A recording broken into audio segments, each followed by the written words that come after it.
Hello. Today I'll be giving you my 5 predictions for this year's Good Things Festival. Now, I've waited until the last minute to get these predictions out. We've been bombarded with tour announcements, which have actually ruled out a couple of my previous predictions I had. As you can see on the screen here, 2025 lineup announcement came out on the 12th of August last year. And as of recording, we are currently the 8th. So I do think we might get an announcement this week, possibly at the latest next week. But nevertheless, with these predictions, I have actually done a bit of research with them. I've sort of checked their tour schedule to see if they're open in that early December mark. I've also done some research on when the band was previously touring Australia. Apart from Lorna Shaw, that's a pretty good indication when they're due to come back.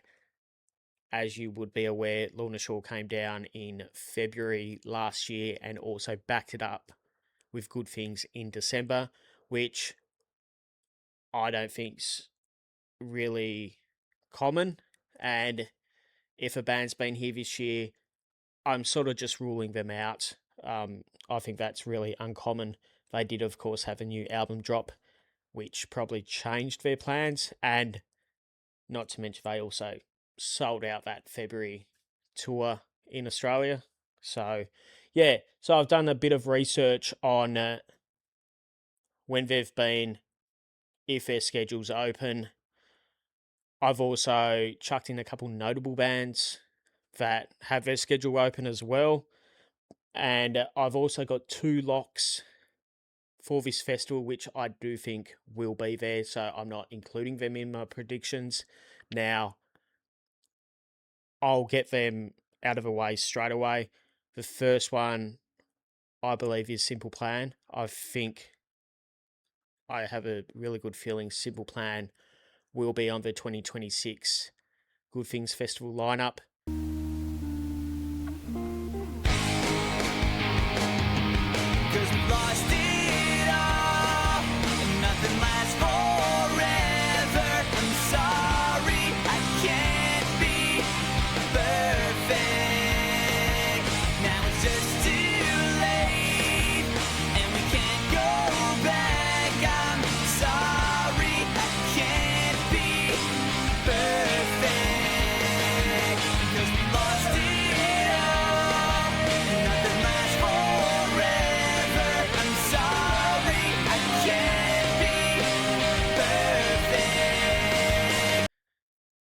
It fits their schedule and they are due to come back. I've actually seen some people hate on Simple Plan coming down. I personally think it would be cool if I was going, which unfortunately I probably won't be going to Good Things this year. Got a wedding and I'm planning on going to Knotfest, not to mention I'm on Hellbound Cruise as well, so I won't be attending. But yeah, I think Simple Plan actually really fits this festival. I believe they've done it previously as well. The second band, I think, is a lock. Bizkit style. John Otto, take him to the Matthews Bridge. Can you feel it? A digit generation.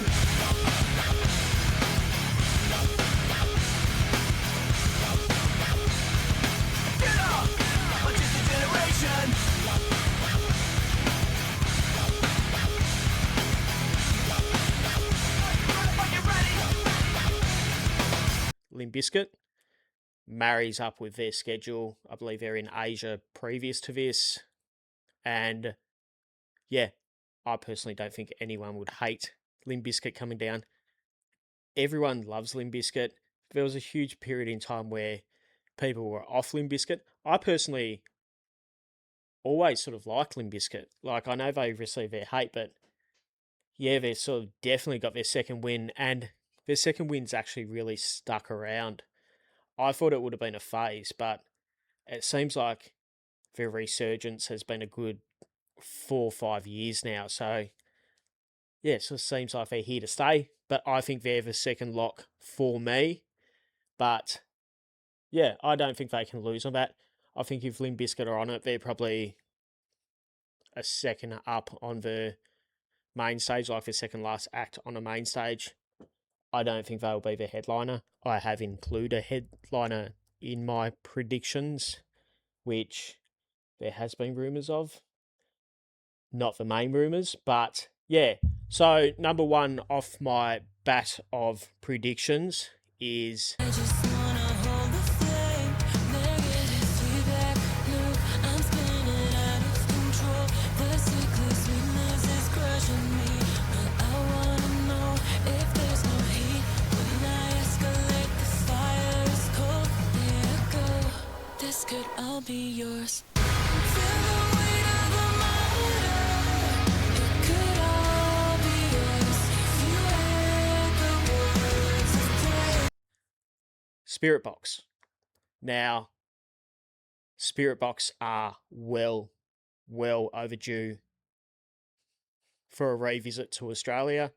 The last time they were here was Knotfest 2023, so the first edition of Knotfest. Surprisingly, they were very low on that poster. They played very early on in the day, and it really seems like they blew up. Honestly, I think they blew up just before Knotfest, and yeah, they just skyrocketed during that period, and rightfully so. I think Spiritbox are fantastic. I think they're one of the best modern metalcore bands going about. Personally, I actually didn't go much on their latest album.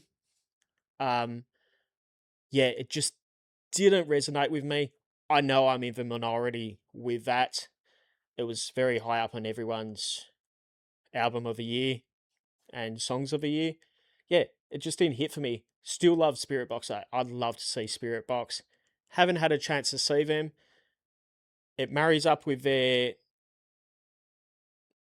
tour schedule. So I really think Spiritbox is a really good shout. I think if they're on it, they could very well be one of the higher ranked metal bands on the festival. Now, going back to that Knotfest 2023, Spiritbox were very low. Bad Omens were very low. Bad Omens were right beside them on that poster, or right near them on the schedule of the day that they sort of played. Obviously, Noah blew out his voice in a pre-show, I believe. I think he missed Melbourne from memory. And yeah, we all know how big Bad Omens are now. Like, Bad Omens are probably one of the bigger metal acts going around at the moment. So yeah, that Knotfest 2023 was insane. But yeah, my first prediction is Spiritbox playing Good Things 2026. Now, number two is a dual prediction. Now, last year, Good Things 2025, we had two bands pull out the week of Good Things Festival. Those two bands were All American Rejects and Knocked Loose. Now, I don't think both bands will be on the Good Things schedule or poster lineup.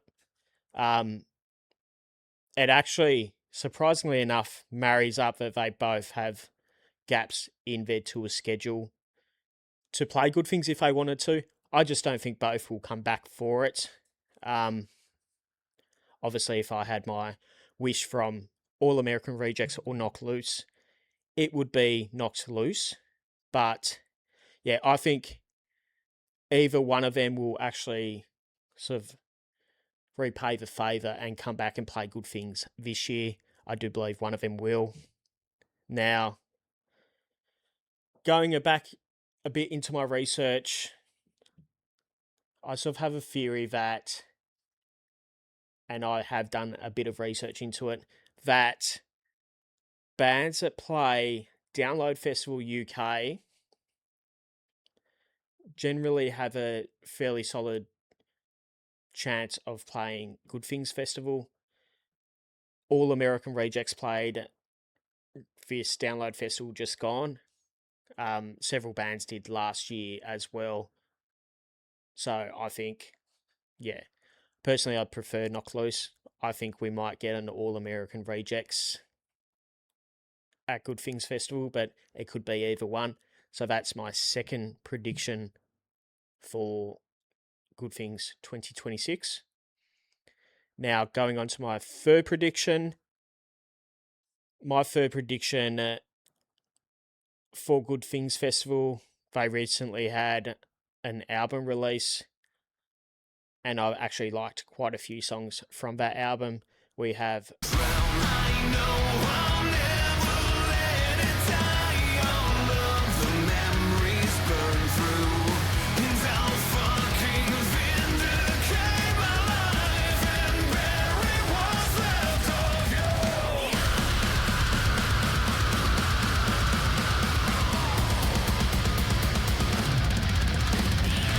Black Veil Brides. Now, again, they have time in their schedule. Their last visit was March 2025. So last year, they toured with Falling in Reverse. So, yeah, they're due for a run. They've released an album. They've got the time up their sleeve. And I think Black Veil Brides actually perfectly suits Good Things Festival. Like, it definitely leans towards an alternative crowd compared to just a metal focused festival, which Good Things isn't. I do think last year they lent towards a metal fan more than previous years. I actually think that was to fill the gap of not having Not Fest last year, or this year, sorry. No. Yeah, technically this year, not having a Not Fest in sort of February, March this year. I feel like Good Things last year sort of somewhat filled that vibe. Like we had Knock Loose, which obviously didn't come. You had Lorna Shore, you had Machine Head, you had Tool, yeah, you had Dayseeker and stuff like that. So I do think they probably lent a bit more metal last year than they actually will this year, with Knotfest returning next year. That sounds like a mess, but yeah, I consider a Good Things 2026 and a Knotfest 2027 to be the same year, if that makes sense. That's what I'm comparing it to. I do think Good Things this year, 2026, will probably lean towards more of a rock, punk, alternative sort of style instead of metal this year. I do think it'll be a tamed down version. So my third prediction is Black Veil Brides. I think they'll fit perfectly. They have a time in their schedule. Now, number 4 is a really, really weird prediction for me. I did really go out and research this. It also comes back to my download theory, download UK theory, that bands that play download have a connection to Good Things, and we do end up getting several bands from download on this festival lineup. So my fourth prediction is The one on the flamboyant temper, just toss that ham in the frying pan like spam. Get done when I come and slam. Damn, I feel like the son of Sam. Don't make me wreck. Hectic, next to the check, got me going like General Electric. And the lights are blinking. I'm thinking it's all over when I go out drinking. Oh, making my mind slow. That's why I don't with the big 4-0, bro. I got to maintain, 'cause it like me is going insane. Insane in the membrane. is Cypress Hill. Now, Cypress Hill also played Aftershock, I believe, Danny Wimmer Festival in Sacramento, California. yeah, they recently played that, and they actually haven't been in Australia since 2023 when they toured with Ice Cube. I think Cypress Hill would actually really fit the vibe of a Good Things. I don't know too much about the past history with hip hop and Good Things, but I do actually think that would really suit it. I think they'd get a good turnout, and it sort of broadens their their outlook for people coming in. I think people would get behind a Cypress Hill as well. I personally probably wouldn't, but it's not catered to me personally. Like, it's not catered to any of us personally. It fits a really large genre basis. It covers a lot as well. Like, it's a bit of everything. So I think they would be a really good shout. Number 4 is Cypress Hill. Now, number 5 is my headline prediction. And forever in the day, I've heard the prediction that My Chemical Romance will be headlining Good Things. I personally am going in a different direction. I think the easy play for me would be to say My Chemical Romance are headlining Good Things. Now, funnily enough, I actually want My Chemical Romance to headline Good Things, because if My Chemical Romance headlines Good Things, my partner's going to make us go. So that's a really big tick in my book, and I should be predicting My Chemical Romance. I just think that's the easy plan, and I just get a feeling that it's been a really easy prediction. They're playing, I believe, Asia the month prior or just before Good Things, which was the pre-rec for Tool last year. That's why every man and his dog was predicting Tool to be the headliner last year, was because they were playing Asia right before Good Things. Now, obviously, that worked out. I just get a really big feeling that My Chemical Romance aren't going to play. I feel like My Chemical Romance, I know they've been down recently, but I feel like they could possibly do a stadium run, if not multiple arena run, like multiple nights at arena. Like, we've all seen the fanfare around System of a Down and what was it? Faith No More announcing their tours, which is actually a really good thing for these predictions, because I can guarantee when not fest predictions start coming out, which I'm personally really excited for, everyone would be predicting System of a Down. Seems like we've been hearing that for the last 5+ years with predictions. Oh, System of a Down's coming down. No, like, they've shown why they're not. They've put on a headline tour of stadiums, and for all intensive purposes, sold out stadiums in Australia, which is massive. But yeah, I've rambled on. My 5th prediction for the headliner of Good Things Festival is Sleep.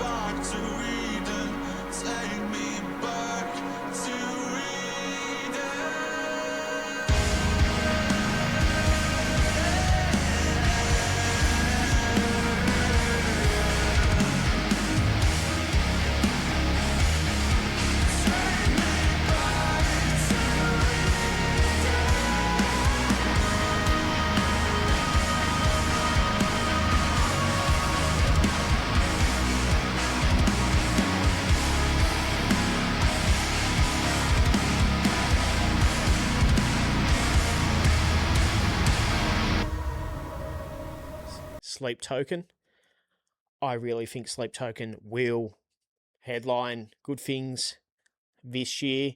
Last time they were down, they actually opened up for Bring Me the Horizon, which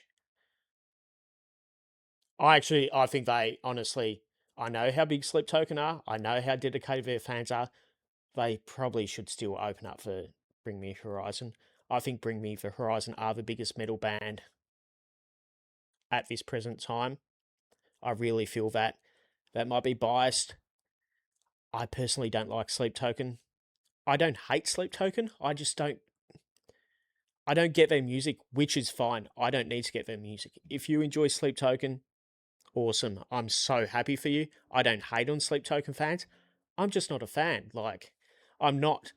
But I can appreciate how big this band is. Like, just how many Sleep Token shirts, jumpers, car stickers I see is baffling. Like, it really is. Like, I'm not a fan, but I know what their logo looks like because I see it everywhere. And Sleep Token would be massive for good things. I can really appreciate that, and I don't need to be a fan to appreciate how big Sleep Token would be for good things.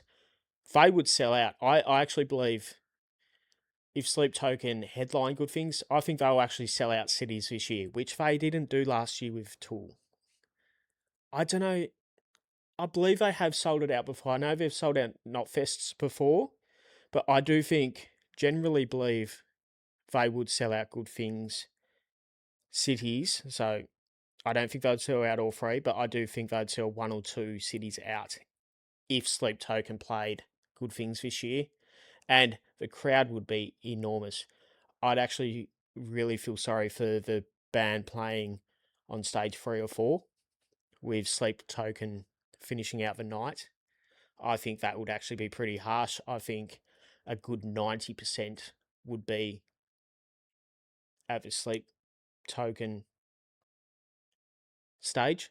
So, yeah, but I do believe Sleep Token will be the headliner this year. That would be a massive draw, and I can say it, I think it would be well deserved. They've got a massive fandom behind them, and people would go nuts for that.